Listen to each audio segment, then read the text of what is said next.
30 ans, je ne suis pas mariée et je n'ai pas d'enfant. J'ai toujours su que je ne laisserais ni la société, ni le temps me dicter des choix de vie ou m'imposer un chemin à prendre. J'ai donc décidé il y a 2 ans, à l'âge de 34 ans, de préserver ma fertilité, autrement dit, de congeler mes ovocytes. J'ai de la chance.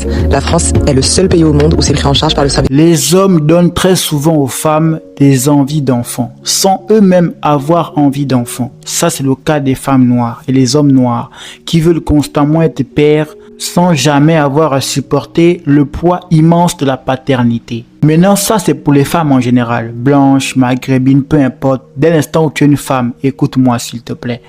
Un enfant ne freine pas la vie d'un homme. L'enfant freine la vie de la femme, que ce soit niveau carrière, niveau ambition, peu importe, voyage, projet personnel. J'ai remarqué en France, ici et moi, que les femmes blanches ont très peu d'enfants. Au départ, je croyais qu'elles étaient anti-enfants ou trop bizarres. Non, elles sont hyper intelligentes.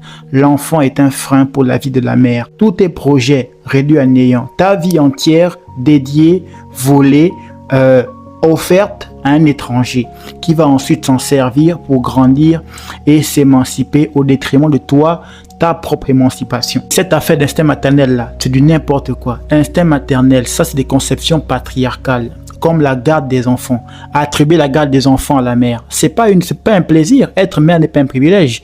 Être mère dans un pays comme le nôtre, des pays comme la France comme ça là, c'est un fardeau colossal. Être mère, c'est très difficile, c'est très douloureux, c'est très épuisant, c'est trop compliqué. C'est un travail tellement colossal, tellement laborieux que rarement la mère n'a du temps pour elle ou pour exister. On va dire oui, mais la mère aime les enfants, du coup on attribue la garde des enfants à la mère. La bonne blague. Ça a juste pour effet de déresponsabiliser le père de son enfant. Ça avantage encore une fois de plus les hommes, tout comme la contraception.